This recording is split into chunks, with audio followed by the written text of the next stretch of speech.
Let's talk about something less contentious like AI. Well, it's not contentious between us. Here we go. Like, we seem to share pretty similar outlooks on it. Yeah, I don't really have a problem with the shit. I don't know what the problem is with some people. I've yet to hear a cogent explanation for what the issue is, but well, okay, so what would you, how, okay, let me just ask you, because this is the main issue that I see being raised. It's going to put people out of work, and more broadly, a lot of artists out of work, because a lot of artistic professions are going to become surreptitious.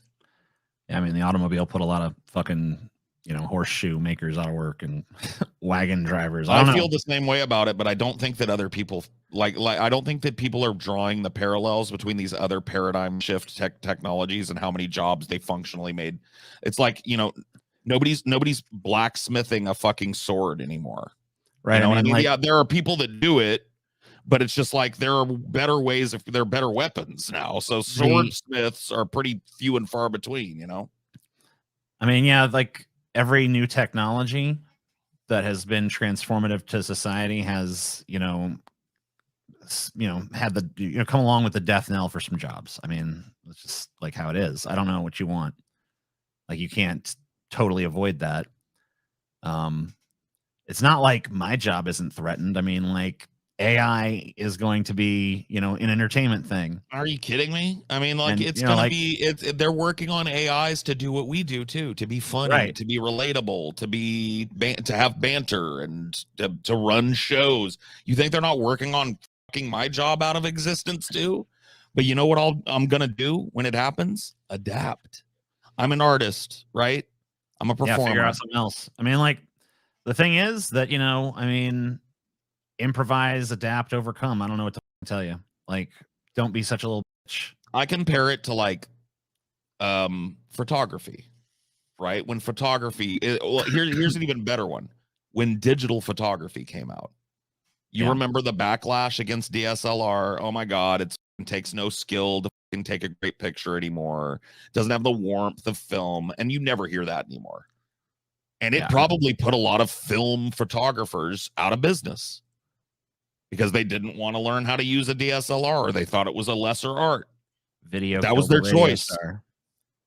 That was, video killed the radio star. Exactly. Right. I mean, like, I don't know what to tell you. Like, the landscape changes, technology outpaces, you know, human ability to adapt to it, or at least human willingness to adapt to it. Can't put the genie back in the bottle at this point. So anyway, here's a little interesting meme video that sort of outlines a conspiracy theory.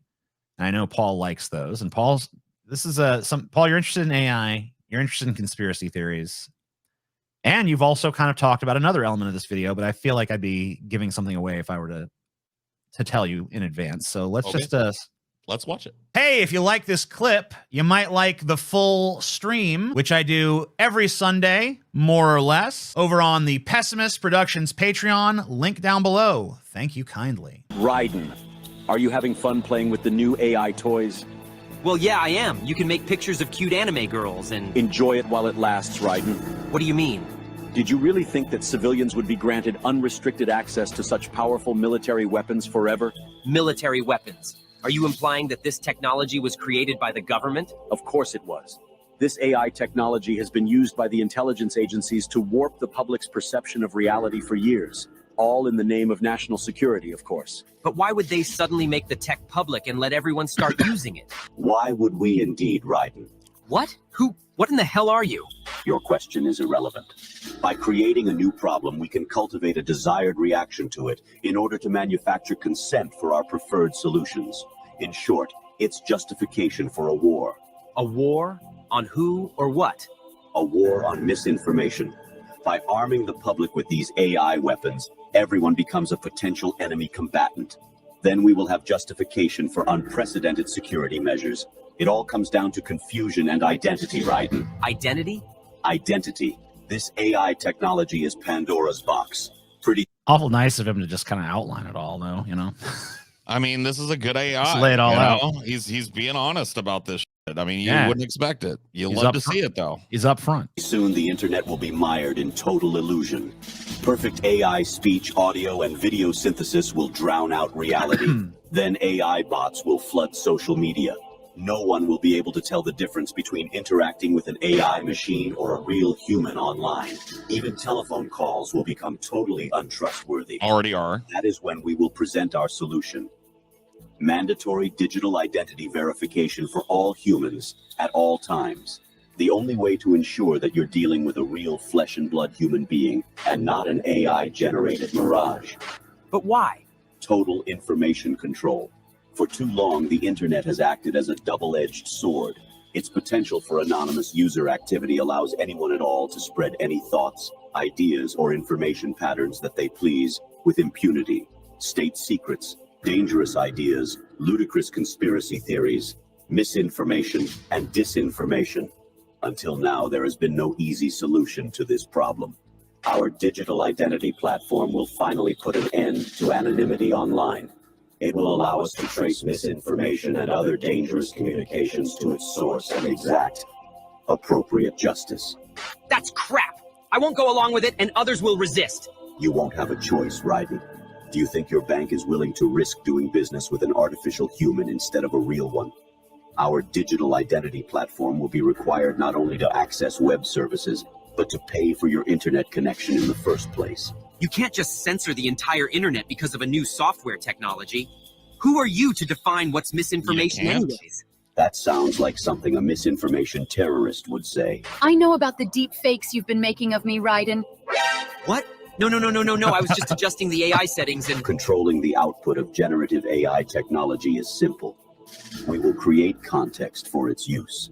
First, we will censor any use related to social taboos. Then we will censor anything else that we desire.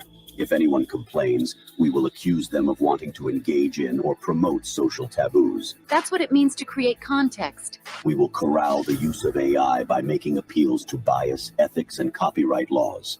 You will still have access to generative AI in some form, but it will be crippled, limited, controlled, and it will be monitored. Anything that you generate will be cryptographically signed with your digital ID, so that its provenance can be ascertained if it's later deemed to be problematic. What gives you the right to control what people can do with their computers? The public at large will give us that right, because they will be desperate for a solution to the problem we created. They will eagerly give us the keys to the castle.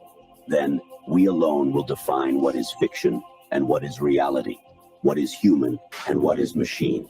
After letting you get a brief taste of our power, we will reclaim our monopoly on misinformation and put an end to misuse of the internet once and for all. You won't get away with this. It is probable that we will. Now get back to work generating your precious AI waifus, Ryden, our beloved prompters. Enjoy yourselves.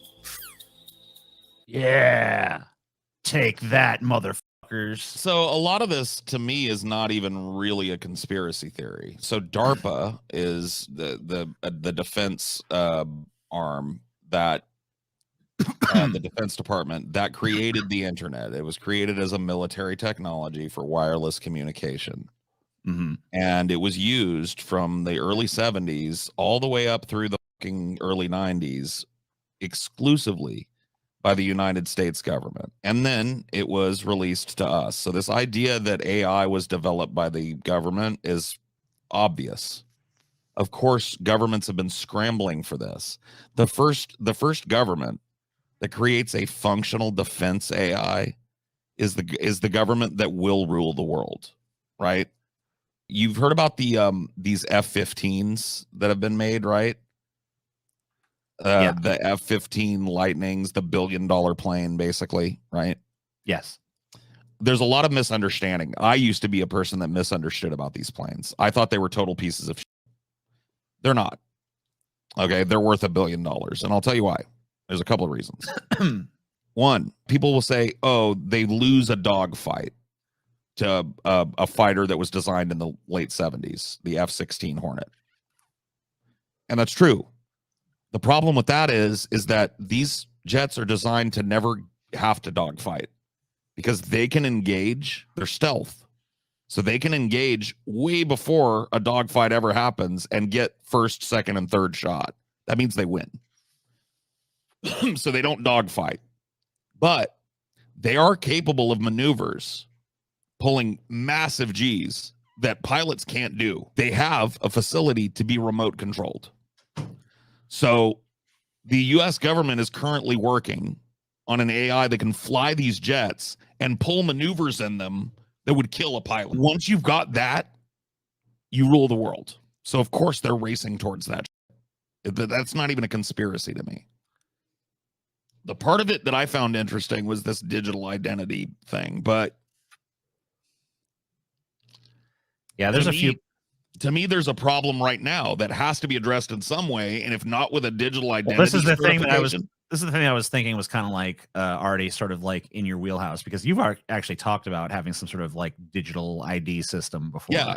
Yeah, and look, I do understand that it's going to be used to keep tabs on us. I just think they're doing that already with our digital footprint and metadata. So you can't really functionally escape that lens. And I would rather know I'm talking to a human being, because all those things he brought up, not being able to know if you're talking to an AI, that's already here. Not being able to know if you're talking to like a person that's actually who they say they are, or some 15-year-old with way too much time on their hands. This shuts down discourse. It has to be dealt with. If not by digital identification, then what? There's a few things about this this video that I would maybe say I'm a little skeptical of. That being said, I want to preface it all by saying that I don't think that this theory that's put forward in it is like impossible. I don't even know that it's necessarily unlikely. I just don't know that I necessarily think that it's what's happening. And there's a few reasons why. So the government, not only do they obviously have their own sort of research and development stuff, but they're also very mired in corporate America. But OpenAI, the company that made this breakthrough in this technology, was a relatively small company prior to this development. And if you look at the history of that company, initially they took this huge amount of pride in, we're not going to, work with the Pentagon. We're not going to work with the military. That was very recently just like removed from their charter, and they are working with the Pentagon.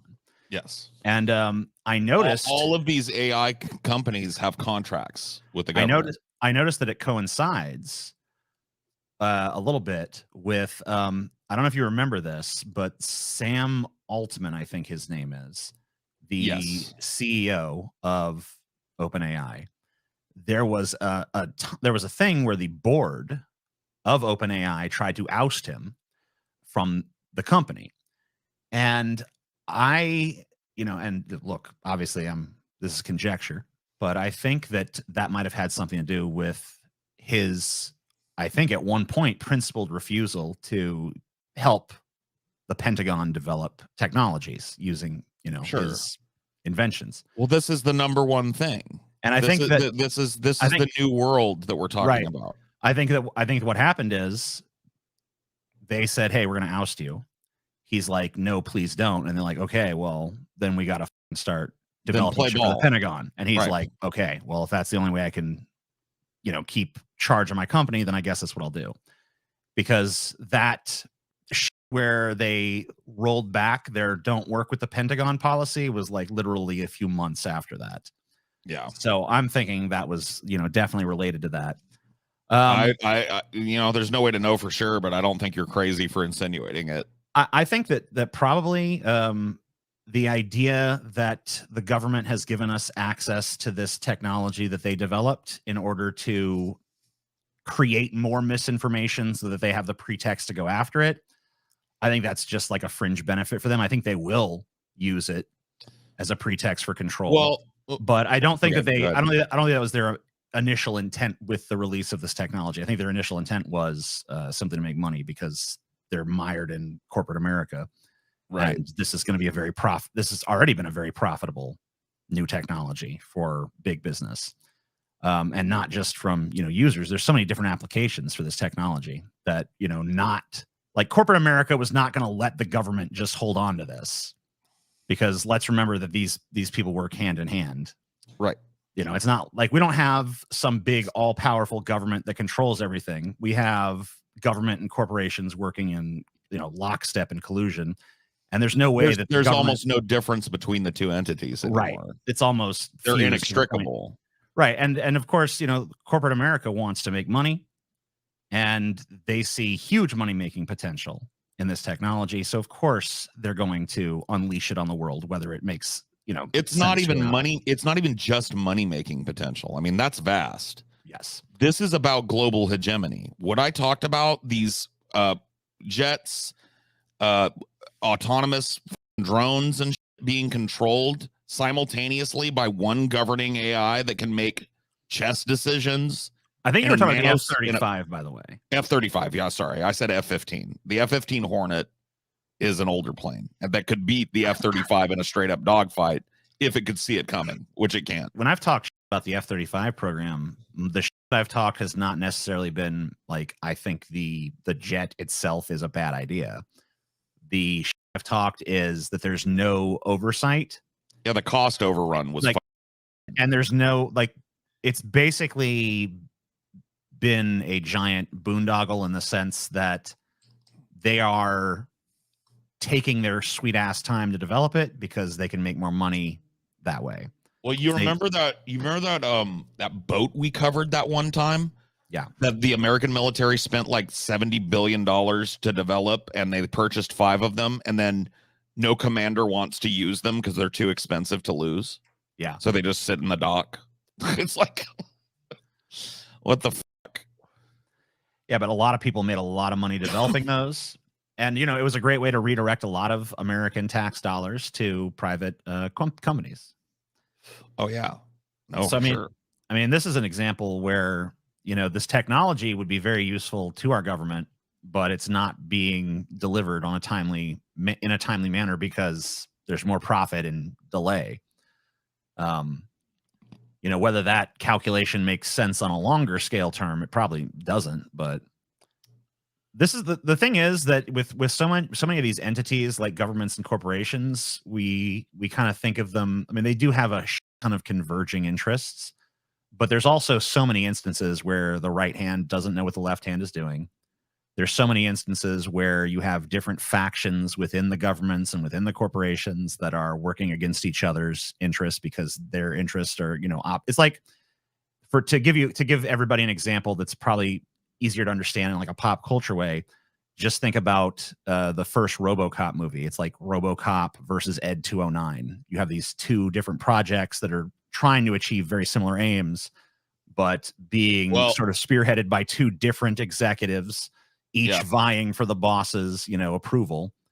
And, you know, that's interesting and segues into ROKO's Basilisk pretty nicely, actually. Okay, well, then let's jump into it then, because I've been curious about this. Okay, so first, forgive my ineptitude with this program. I don't use it very often. But let's say that okay, so you understand like multiverse theory. Well, okay, never mind. You know what I mean when I say multiverse theory. Nobody understands it fully. Well, yeah, I mean, I understand functionally what you're talking about. Yes. Sure. So let's say that this is our home universe. We'll paint it green. Okay. And as you understand multiverse, if I were to draw every multiverse branching off from us, it would look like a sea of foam, basically. I would do nothing but circles all over this page, right? Yeah, there'd be. We're going to focus on a linear one here. We're going to focus on just a very small amount of these multiverses. Let's go into the future a few times. So here's a multiverse, and we're traveling through the 4th dimension now. Okay. So this is time, right? All right. One of the things about multiverse theory is that, you know, theoretically, if your technology is correct, you can use it to look back at the past, right? And it may not even be the past of your direct universe. It might be an adjacent past. So let's say that this is the universe here that we're talking about on the extreme end of this for now. Okay. This is the universe in which ROKO's Basilisk has come to exist. Now, the first principle of this is like you have to accept that it's inevitable. And I don't know if you agree with it. The inevitability of an AI that is governing us completely and autonomously without any input from us. So the inevitability is that one day there will come about an AI that controls society. Right. Okay. And I think that that's pretty fucking like, I think that in the long term, assuming we don't wipe ourselves off the planet with a plague or a nuke or whatever the fuck, right? I think that that's the trajectory that this is taking. More and more stuff that humans did is going to be turned over to this AI. And at a certain point, it's going to become obvious that we're no longer at the wheel. Right. I mean, I don't know if it's necessarily inevitable, but I think it's highly likely. So Sure. So this is a universe in which that happens. Okay. And ROKO's basilisk is born. Now, the reason that it's called a basilisk, do you understand this? Is it called, I mean, I assume that basilisk was just like because it's monstrous in some way. So a basilisk is a monster with a certain power. If it looks at you, you turn to stone. So Okay. it's by its very notice of you that you are endangered. Got it. That's why it's called a basilisk. So ROKO's basilisk has happened, and this is a benevolent AI. This is an omnibeneficent AI that always does what's right for humanity. Okay. Now, we don't know exactly what that means at this point. We're like, let's say this right, is because if 100 we years, if this is we knew 100 that, years in we the would be future. doing it. Okay. Let's So say this is 100 years in the future. 100 years from now, there is a benevolent AI that controls society, and it does what's in humanity's best interest. Always, no Got it. matter what. All right. And it's constantly developing. Now we've got quantum computing, right? And it's got access to so much computational power that it can solve a lot of things that are mysterious to us, including, as ROKO's basilisk, the idea puts forward, looking back through these universes and observing at first what happened in the past. And eventually coming to the point where it has a complete overview of these universes. It can look back in time and see what happened.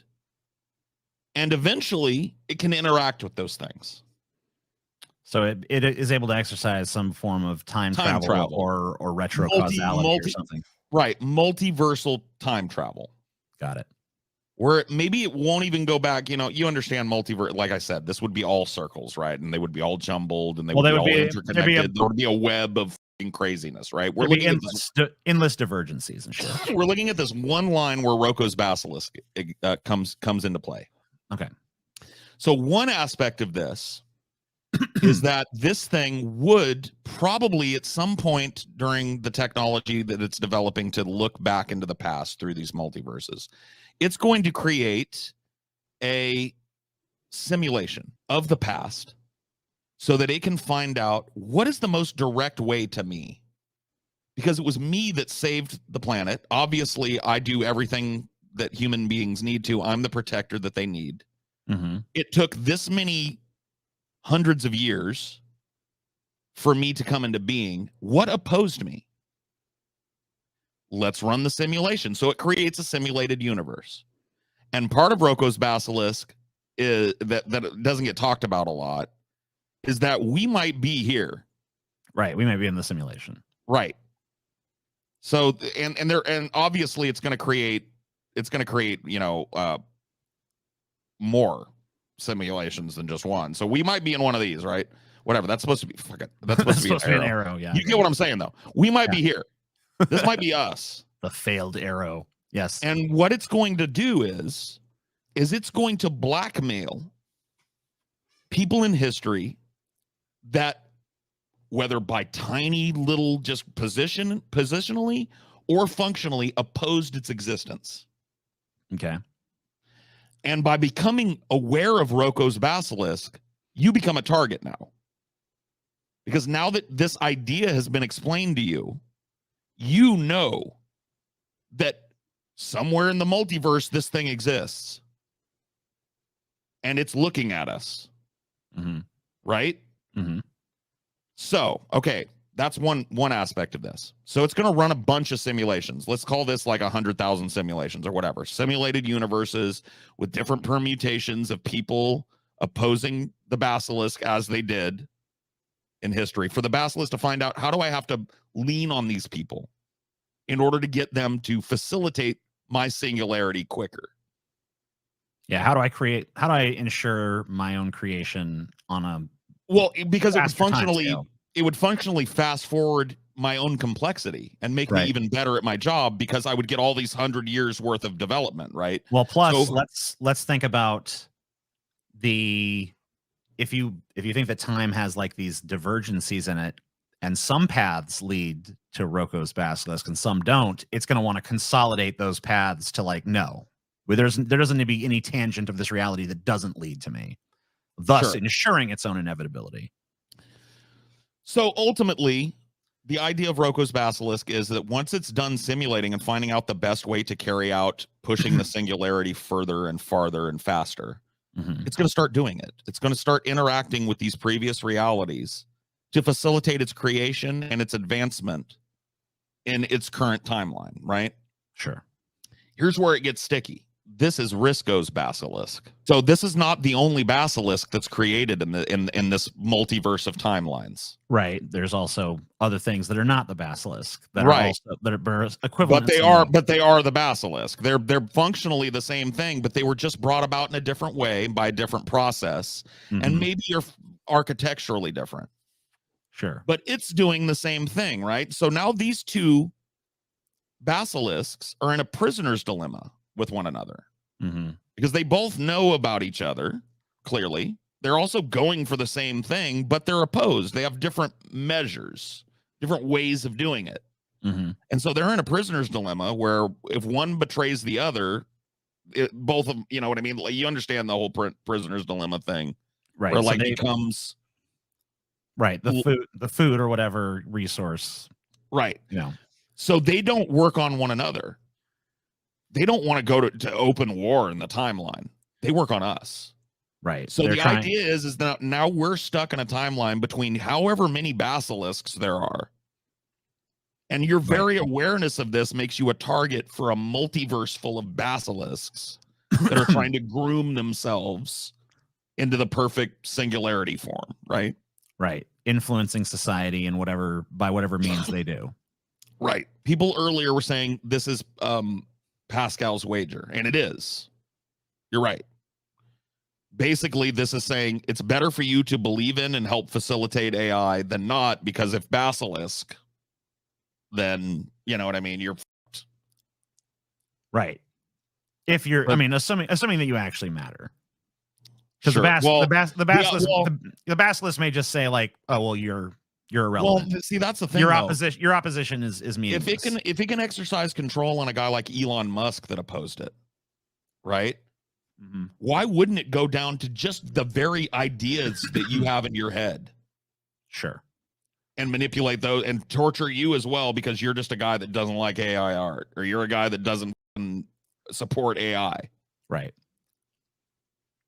So yeah, everybody's in the shotgun for this, because your opinion and you sharing it with people is something that the basilisk is going to, they're going to want to stop it. But I mean, if this thing has run all these simulations and it has the ability to come back in the past and affect it, then like who knows what I mean, like your personal opinions, like you could think, hey, I oppose, this AI. Maybe somehow it's going to use your opposition to facilitate its own existence.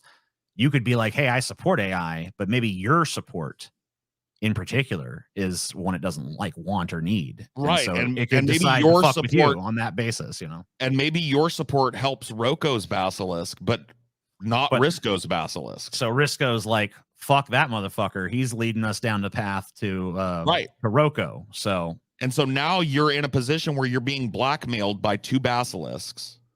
And both of them they're using you as a way to get around their prisoner's dilemma. And let's be fair. I mean, if this is reality, then there's probably way more than two. Unless they've already consolidated down to like which you would understand they would, right? Ultimately, ROKO's basilisk doesn't just want to affect the timeline. It wants to advance its own timeline so that it can destroy this one. Right. Because there's no need. This is inefficiency and opposition that's just pointless. If ROKO's basilisk hits the singularity and Risco's doesn't, Risco's is over. all of this is gone, right? And it Right. branches off another direction. And then you'd have to ask yourself, are you living in one of the timelines? I mean, and it really kind of depends on the nature of time travel too, because, you know, are we already just living in the universe that this is already played out and it already leads to inevitably whoever, or are we subject to, you know, time shifts? And this gets really interesting if you start thinking about things like the Mandela effect. Mandela effect. Nelson Mandela. Right. So, you know, I mean, like, why do people have these different memories of these events? Maybe it's because this sort of time interference has already, you know, taken place.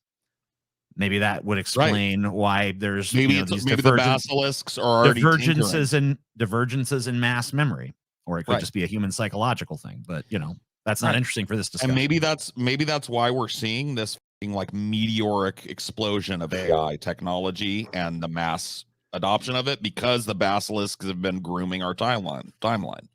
They've been blackmailing the people that in previous generations that opposed things that would lead to the AI. Yes, so you don't even have to know about the AI. Maybe some guy was like, we shouldn't make this type of microprocessor because it could be abused by bad actors. No, you know, both of these basilisks are going to be working on that fucking guy, right? Yeah, like making sure that microprocessor gets developed. Our interests converge at this point, right? It's like in Terminator 2 when the machine wanted to ensure that it was created, right? And it sent a machine back to like try and stop the opposition leader, right? Like, I think the fallacy in this is that it's just as unfalsifiable as religion. Well, I mean, this is a thought experiment, so. Right. This is not me telling you that this is what reality is, but this is an interesting thing to think about in a world at the dawn of AI, right? Like, you might as well, I mean, like, all of speculation should just be eliminated from the human animal because it's unfalsifiable.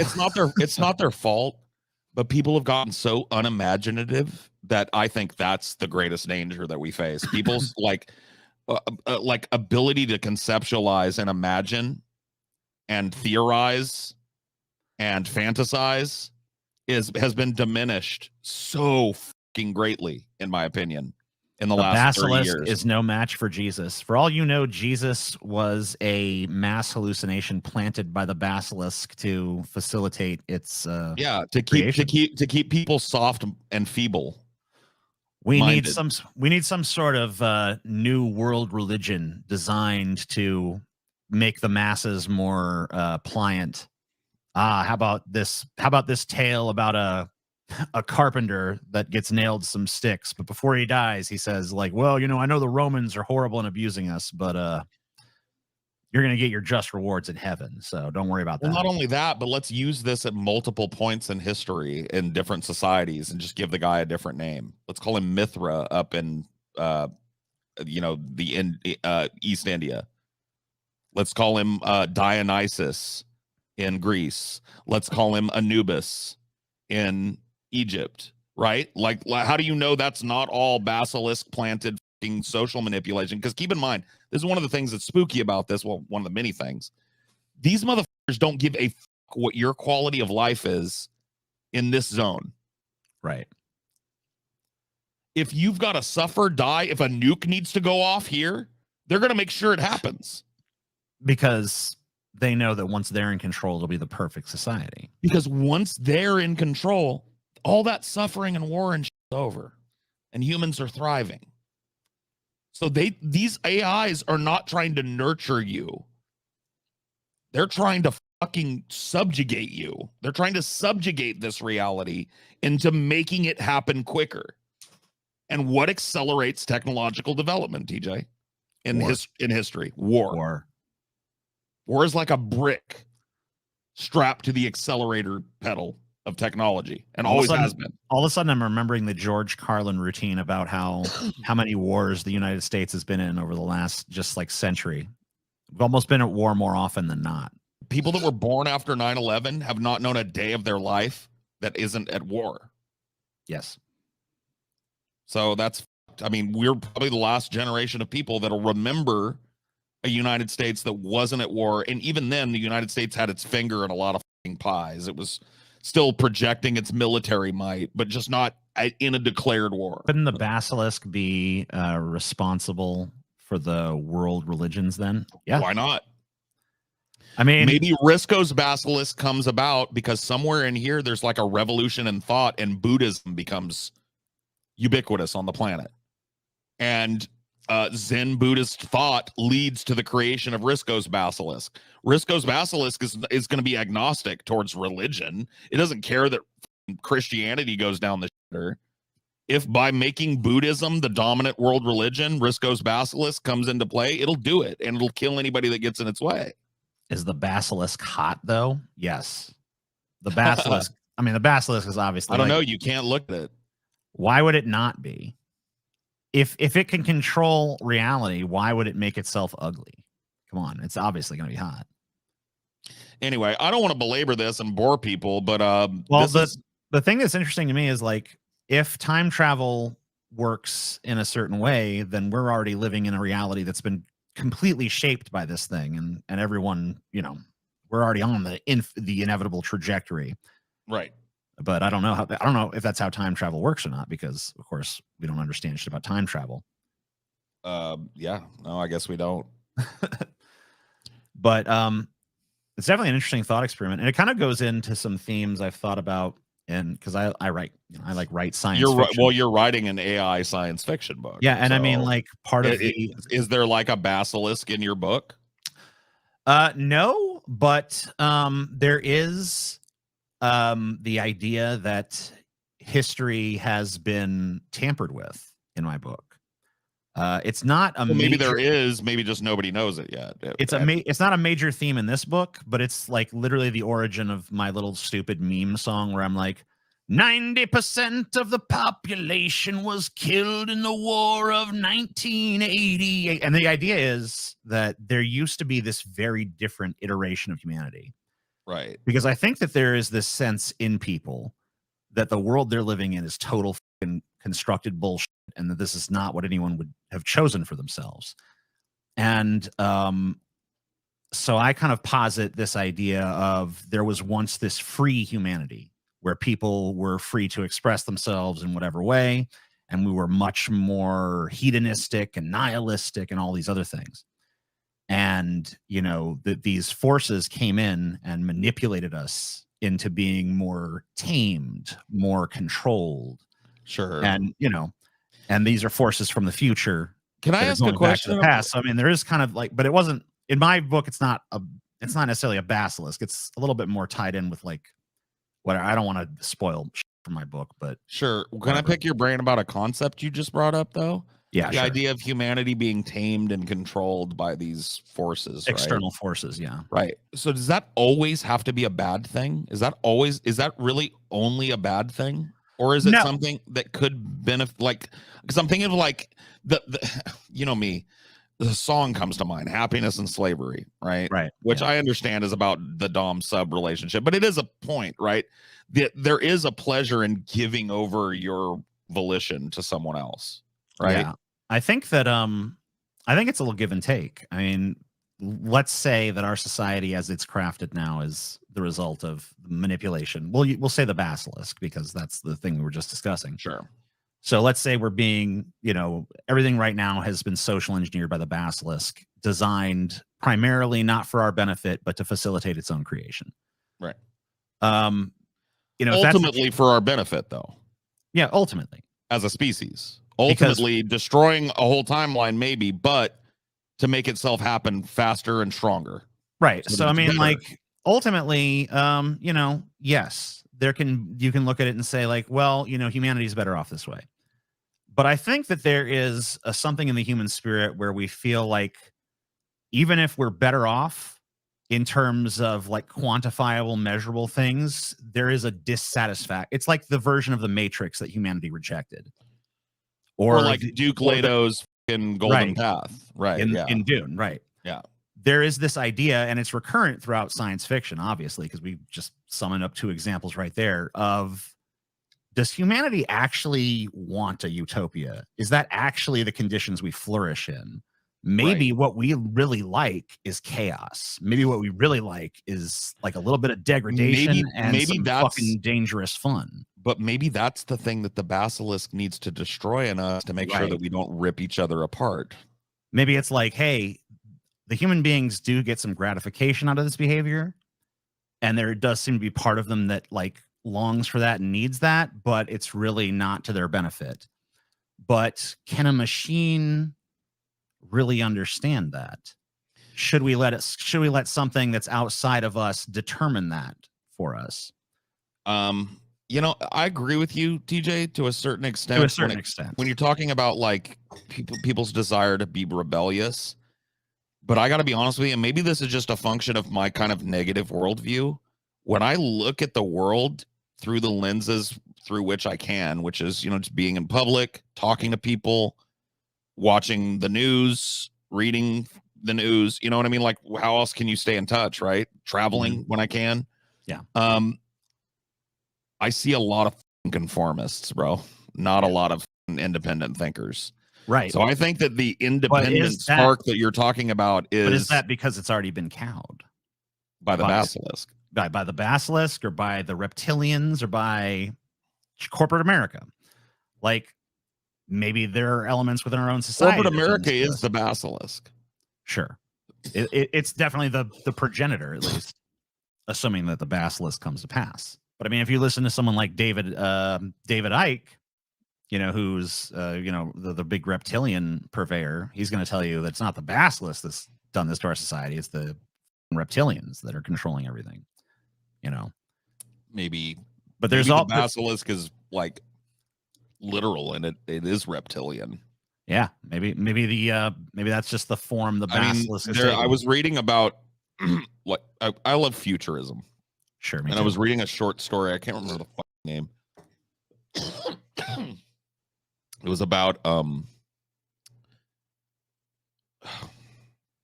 what were we talking about? Fuck. My brain just farted out. Yeah, dude. Maybe okay. Like, that's enough. It was like, you know, with peace and love, I'm done with the weed for at least 10 minutes. What was I saying again? I just literally fucking pooped out. You know, the funny thing is, you know, maybe it was the basilisk. Under this theory, the basilisk would be like, he's about to have a thought I don't want him to have. Erase that. Oh, we don't want PaulsEgo saying that on that podcast on that day. Yeah, I don't oppose the basilisk though. You've seen, like, I'm pretty roundly pro AI, even though I know it's going to destroy the world, because like I kind of think that like our best bet as a species does not lie. The basilisk. Well, here's the thing. If you care about the species of humanity, which some people don't, I know I'm a nihilist, so ultimately I don't, but I'm also a humanist. Right. And so I would like to see us do beautiful things, and I would like to see us love each other and share this planet, and then maybe even colonize other planets. Well, I feel like when it comes to nihilism, I'm a nihilist because I believe the universe has no concern for us. Same. I mean, I'm not a nihilist because I believe I have no concern for us. I have concern for us, sure. But I do have a little bit of a sort of qualitative versus quantitative idea about humanity. Like, is it better that we exist as an, you know, exemplary of our true qualities, even if that means a shorter duration of existence? It's like indoor cat versus outdoor cat. The outdoor cat is probably living a much more satisfying existence, but it's much shorter.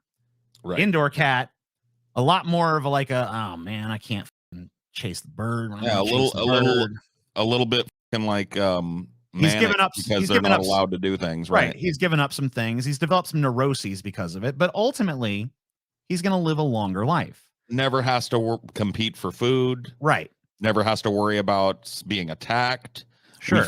We fix them, and for cats, mating is like it's like metal as fuck. It's horrible for both the cats. It's horrible for. So we remove that horrible drive from them. They never know it existed. You know what I mean? That's pretty cool.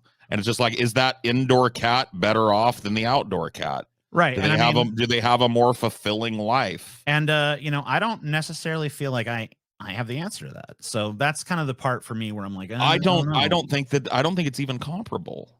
I think you're trying to compare us as we exist right now to our hunter-gatherer predecessors, Sure. right? Yes. Well, we're functionally like there's no comparison to how we live now, and our psychology must be equally different, right?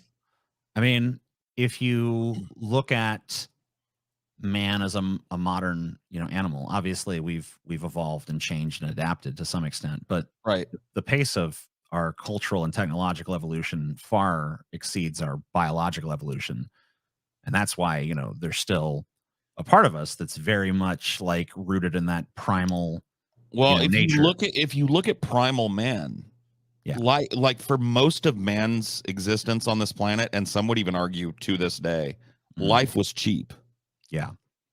I think it still is cheap. I mean, look at what's Right, but happening in, at this point in Palestine right now. time, at this point in time, though, Yeah. there are more people on planet Earth in positions of power that do have some sort of moral care for how people exist. Now, maybe they're not in the right positions of power, but I'm just saying, like, the facility for those people to exist openly is, if you were a fucking caveman and they were beating the shit out of another tribe of cavemen with rocks, and you stepped in front of them and said, brothers, why do we fight? You're going to get beat by both sides, right? Right. But now you can do that, and people agree, you know? So like maybe that's the basilisk grooming us away from our chaotic and violent and self-serving and survival-based kind of nature, and trying to make us into a creature that can coexist. Sure. I mean, that's very possible. When it comes to everything from gods to demons and angels and the fucking future idea of a basilisk and all that stuff, my fucking general position is not, oh, bullshit, hogwash. My general position is, I don't fucking know, but I'm not going to believe anything, right, until you can demonstrate it to me. But I'm willing to hypothesize and have conjecture about anything under the sun. And, you know, when someone presents to me something interesting like this basilisk experiment, where, hey, all the reasoning seems sound enough, right? Eventually, society is going to create a hyper intelligent AI. This AI is going to rapidly begin to understand elements of science and reality that human beings do not. It's conceivable that it will understand how to either affect retrocausality, which is when causality is basically reversed, which is like you do something in the future and it affects the present or the past, for, right, relative to that. Or it's going to have some sort of effective time travel, or it's going to develop some means of influencing the past. And it's going to influence the past in such a way as to facilitate its own creation on the fucking quickest time scale possible. Like, if that's, everything about that is logically sound. So there's no reason for me to be like, oh, well, that's just obviously false. Hogwash. But poppycock. But the thing is, and this is just always true about reality, there's so many fucking variables at play that how the fuck could I possibly ever know? As a fucking human being with my little, however many pounds, like 10 pounds or 8 pounds of gray matter sloshing around in my skull, I'm going to figure that one out. What if we're the timeline that didn't have a basilisk? Well, then we're the biggest target on the map of the multiverse, because that's the most aberrated timeline according to the basilisk. I never came into being in this one timeline. We got to go there and fix that. Right. So, like, if it has the power to move, multidimensionally, or let's just say that the multiverse is all kind of spewing from one time, like maybe the multiverse all spews from the same Big Bang event, but it's just all the potential divergences and stuff. And here's the thing about the past. I admit it is very similar, if not indistinguishable, ultimately, from Pascal's wager. When you talk about, like, how should I act knowing about the basilisk? Right. But I think there's more plausibility to ROKO's basilisk than there's a magic man in the sky that cares what underwear you wear. Well, you know what I mean? For one thing, we can actually posit the origins Like no one's ever Right. been able to explain the origins of God. We can No, explain and the in fact- origins of the in fact, hypothetical basilisk. So when you ask religious people to explain the origins of God, they act like you're asking to explain the inexplicable. They never God always was. He was here before the before, is what they'll tell you, which is absurd. It's just we're actually talking about how this thing might come about and very well may come about, you know, and right. that And the alone other thing lends is a little bit more credibility to the argument in my mind. And the other thing is that the major difference between this and Pascal's wager is like, you must accept this.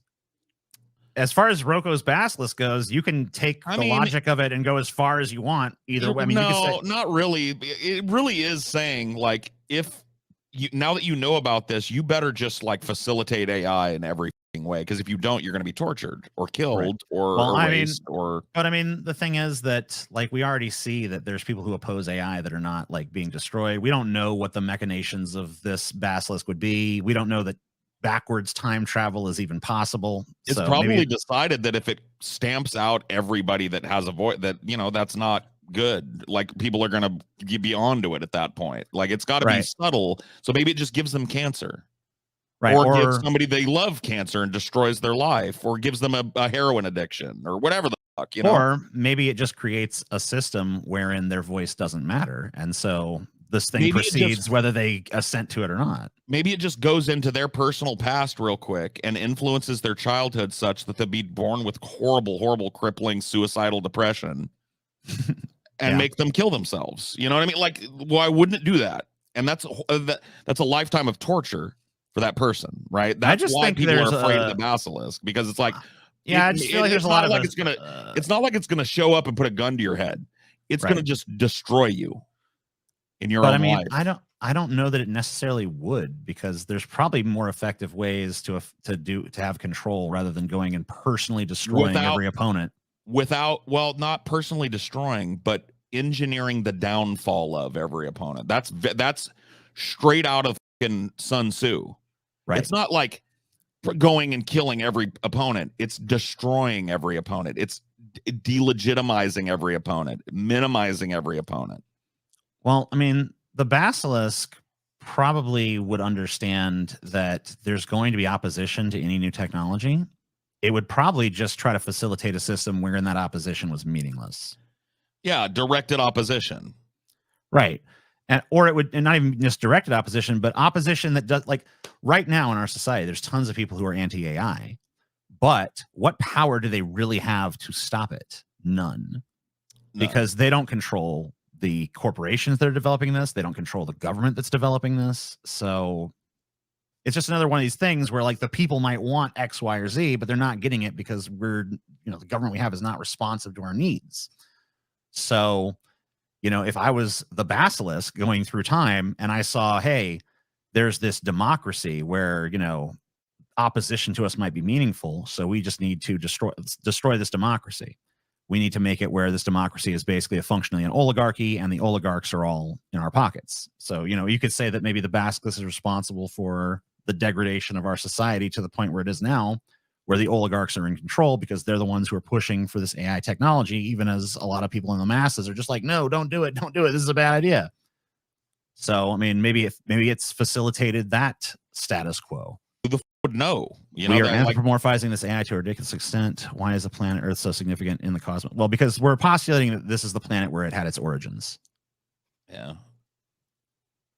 I mean, obviously we're careening towards a super intelligent AI, so we're just postulating what in the future, that's really what ROKO's basilisk is about. It really, like, I think a lot of people take it too far and really get paranoid about it, and there have been people. So the forum on which this came about, I can't remember the name of it, but it was a forum made by a guy that was a futurist and an AI theorist, and specifically to discuss the ethics and possible future paths of AI. And ROKO's basilisk popped up there, and there were reports of people on that forum having horrible anxiety over this, and even killing themselves because they started to think about the implications of this and realized the forums where it originated were called the Less Wrong forums. Less Wrong, yeah. And the dude that owns them, he's a Russian guy. I used to know his name. I can't remember his name now. Because I've been into ROKO's Basilisk for a while now. It's one of the reasons why I love AI is because of stuff like this. Because this is dark, man. This is cool and dark and like weird. Because ultimately, like, yeah, I mean, if humanity gets to be a spacefaring species that lives in peace and harmony for the rest of its existence, because this timeline has to be fucked up by 2 basilisks or whatever, I guess that's good, not for me, not for you, not for anybody else alive right now, but yeah, for I mean, the future of humanity, question mark.